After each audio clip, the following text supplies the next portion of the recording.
Thanks, Riaz. Good morning at 6:30. The first phase of job action by the BC Teachers Federation gets underway this morning with instructors refusing to supervise students outside of the classroom.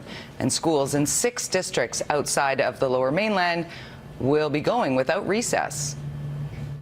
It's unfortunate that these 6 school districts are taking what we consider punitive action against students. We don't think there's any reason for school districts to have to cancel recess. In fact, some of the school districts have just made the decision on their own without even talking with our teacher locals about the supervision schedule. Teachers will also not be supervising students before or after school to step up pressure at the negotiating table. The BCTF says instructors will still be teaching in the classrooms, meeting parents and issuing report cards, but they will not meet with administrators or management. Principals say this will have an impact on students. We hope that bargaining will continue and they will have the energy and enthusiasm to come to a solution sooner rather than later. The longer it goes, the more impact it has. The BCTF is asking for a wage increase of 3% a year for 3 years, as well as a cost of living increase and smaller class sizes, more specialist teachers. The government wants a 10-year deal with a 7% increase in the first 6 years. Bargaining continues today. Meanwhile, some better education news this morning for Vancouver music students. The Vancouver School Board has come up with a plan to save the elementary band and strings program. It's been on the chopping block due to the VSB's budget shortfall, but the board could keep it by using over $500,000 in holdback funding from the province.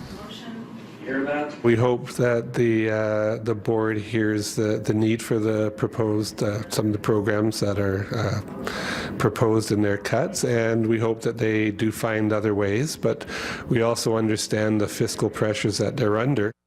A final decision on the band program and other potential cuts will come at the school board's last budget meeting next Wednesday.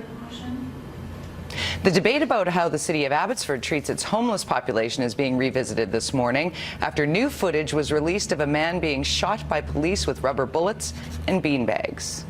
Lay down on the ground, John. This video shows police trying to subdue Colin Roy Roberts last week after getting a report of a distraught man waving a knife. The 57-year-old was taken to hospital for treatment but was not seriously injured. He has since been charged with possessing a weapon for a dangerous purpose. Abbotsford homeless advocates are criticizing how the city dealt with Roberts, saying all of his belongings were taken to the dump by the city workers while he remains in hospital waiting for a mental health assessment.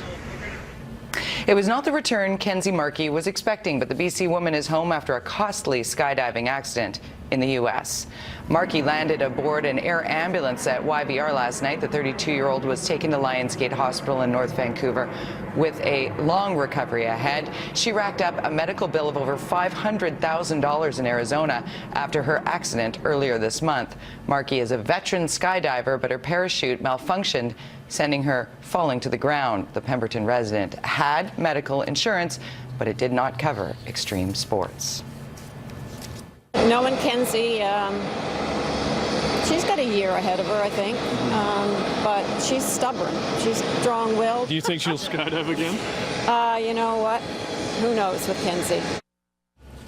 Aside from brain trauma, Markey suffered a collapsed lung, a broken nose, leg, pelvis, and eye socket. Her friends and family are raising money for her medical bills. Total has reached a reported $20,000 so far. One firefighter is in critical condition and 3 others have been injured while battling a massive blaze at a warehouse in an industrial area of Mississauga, Ontario. Huge clouds of black smoke and large fireballs lit the sky at the scene of the blaze just before 5 a.m. in the area north of Toronto's Pearson Airport. Officials say explosions in the warehouse were caused by butane lighters and aerosol cans of insect spray stored inside. The fire is being contained and crews are still working on putting out hotspots in the building.